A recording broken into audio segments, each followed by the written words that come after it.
Hello,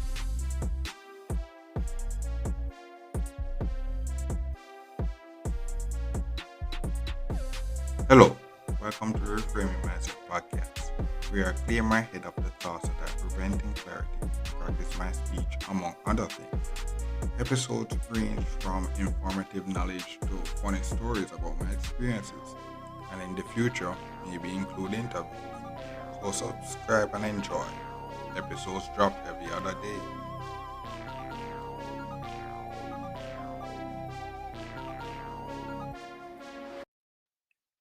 Okay, welcome back to Prepare Mindset Podcast. My name is Carson Brooks. And on this episode, we're going to talk about this, too, this too shall pass. That's the topic. This too shall pass. And the reason why I made that topic is because we're in 2023 now. And it's wild how what happened 3 years ago. And what happened is that, yeah, the world is moving on. It's like that. So it's like this episode is just basically for you, the listener, to realize that, yo, this world is unforgiving. If you do not protect yourself, no. If you're not protecting yourself, no one will. No one will. This world is really unforgiving. Really unforgiving. I think about is that it moves on. Like 2020, just know everybody was on this guy. President Donald Trump, he was on this guy. And in 2023, this guy is blocked off all social media. It's like he doesn't exist. That's how. And think about that. This guy is still around. That's what I think. This guy's still around.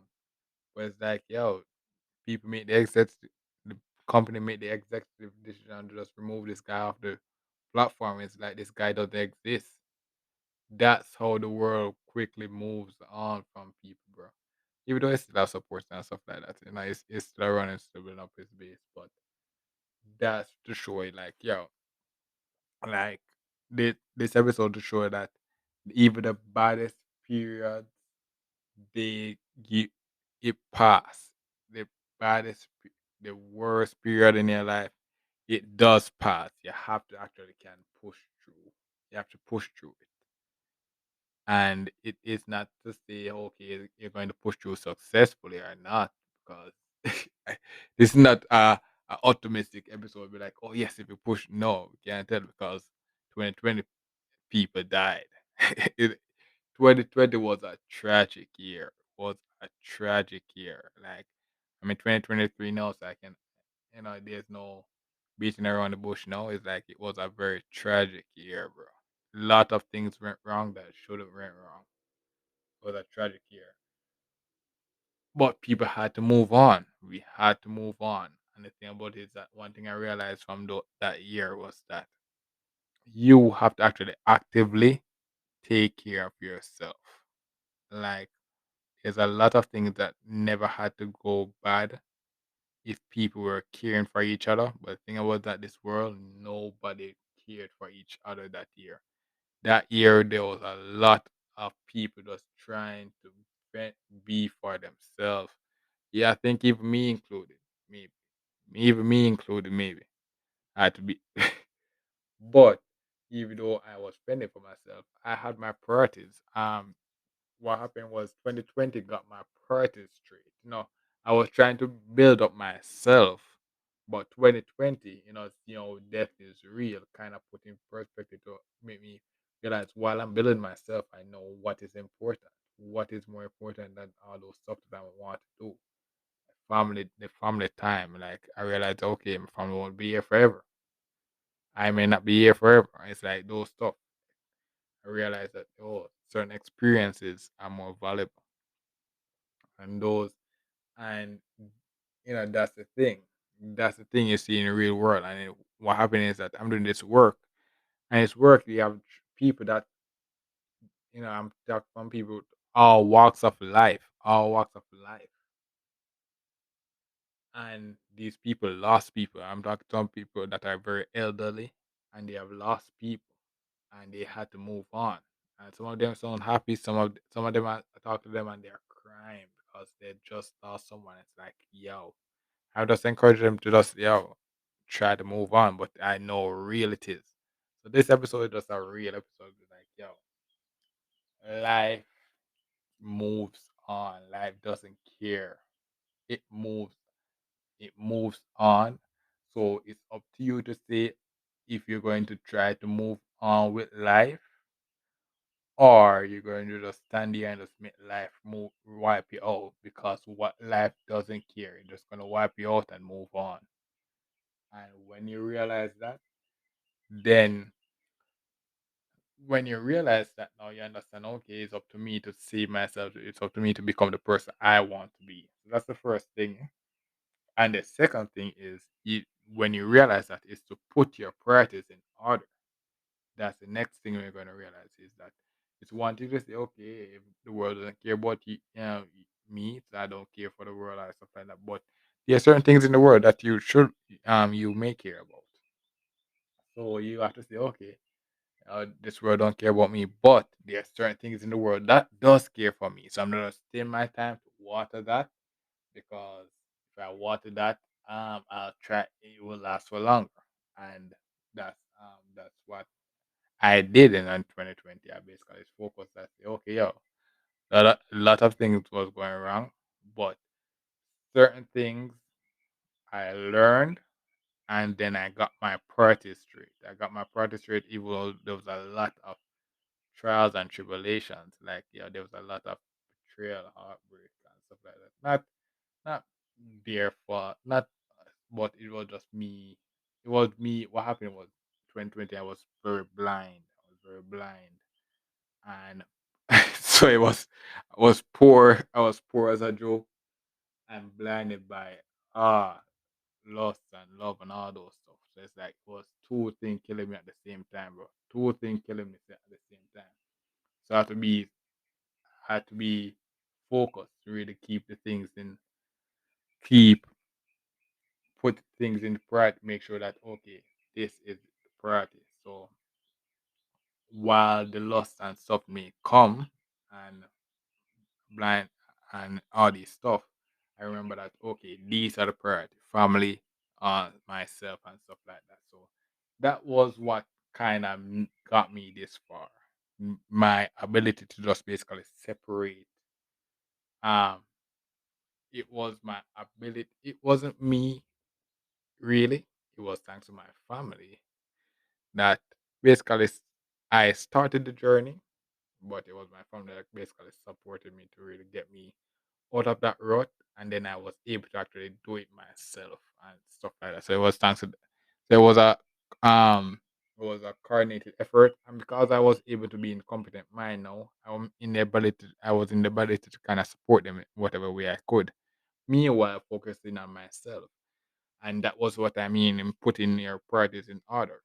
So I made sure that I keep my in the pandemic. I kept myself healthy because my family was older than me. I don't want to get sick and then carry the disease to them. So I had to keep myself healthy while I had to progress, because I'm a young person. I was trying to move progress in life.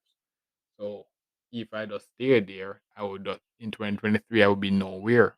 I would be nowhere. So it's like, yeah, I had to so I had to so the first thing is you have to realize that, this too shall pass and the world moves on. And if you don't really move on with the world will move on from you. And the next thing is you have to keep your priorities in check. Once you have those two stuff, and the thing about it, your priorities will change as you grow. And then what happens is that at a certain stage in life, the inevitable will kick in, and then that's where you have to really choose your priority. Like, for example, in 2023, I'm older than I was in 2020. The youthful me is gone. I have to accept that. I made it to 2023. That's the opportunity cost of making it to 2023. The youthful day is gone, and the reality is kicking that, me, my family, and stuff like that aren't getting any younger. So it's like, is the reality.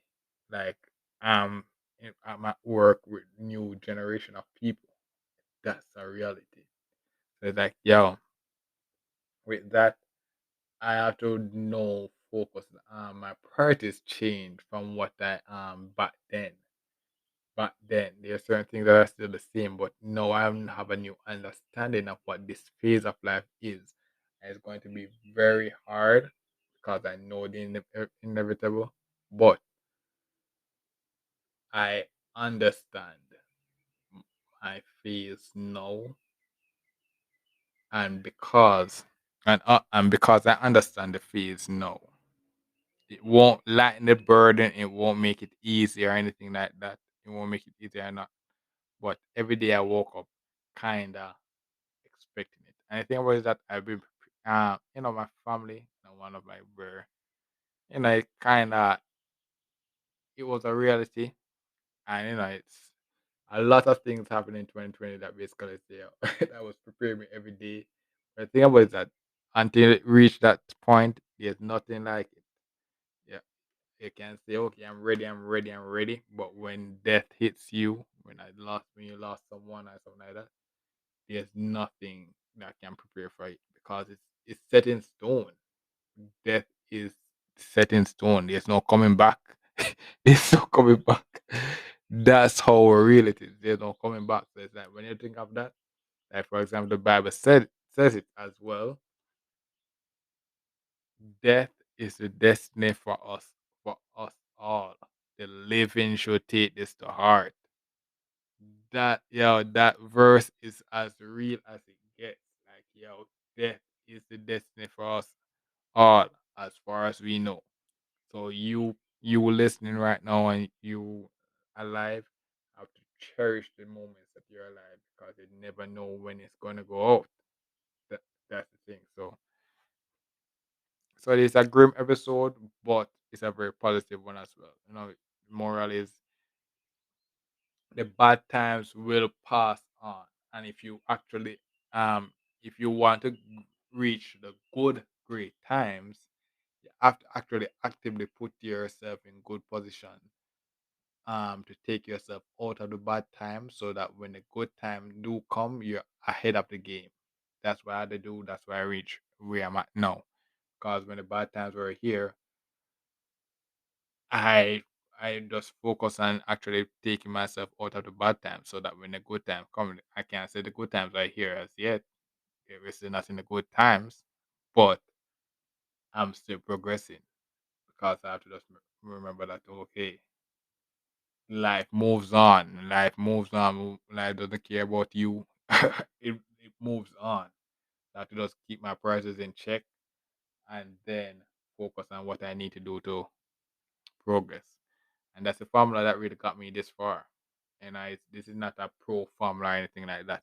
I was a rookie in the world and I reached this far, and so I'm more wiser. And this is one of the most wisdom episode I could give you.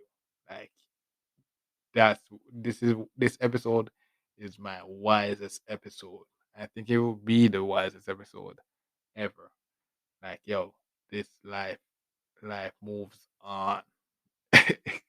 Like it's one thing to say, girls move on from you and everything like that. That that is true, and it does is true. But life moves on. That's how real it is. When you're dead, yeah, there's a lot of grieving and stuff like that. But in the end, the living has to move on. Can't. So, with that being said, you have to actually say, okay, I want to live my life to the fullest. And in the fullest, not in a stupid way, not in a stupid fullest way, where basically live fast, die young. So that's basically what this podcast is about. If you try to, if you mention, most of 2022, what I was trying to explain was a self actualize, become your best self. Is that when you become your best self, at least when you're gone down, you can say, okay, at least I reached my potential. I reached my potential, and you got to see it and enjoy it because when you enjoy it, there's nothing like it. But that's basically it for this episode. Thanks for listening. I look forward for the next episode. Hmm. Well, this is the end of the episode. Thanks for watching. and look forward for the next episode. To support this podcast, go to anchor.fm/cssb/support or become a sponsor for this episode. If you have a product that you want to have more exposure, DM me on the Instagram page, Reframing Mindset Podcast, or on Twitter at ReframingP. Either way would help. Thank you regardless for listening, and here's a preview for the next episode. About, I guess, the business, the business of science. Because as I said, if I was actually execute on these stuff, these are stuff that I'm learning being an employee that really would help in actually executing this stuff. And what I realized in this episode is that in a competent company, hierarchy is very apparent. Like you really can see the roles being executed, and you can really say, okay, yes, it makes sense as to why that person is in that role. And being an employee at this company really showed me that, a competent person is really competent, more competent than someone that is a levels under them. Like, for example, I came in as a like the trainer was very knowledgeable at the at very good at teaching us the job. The trainer was really good at teaching us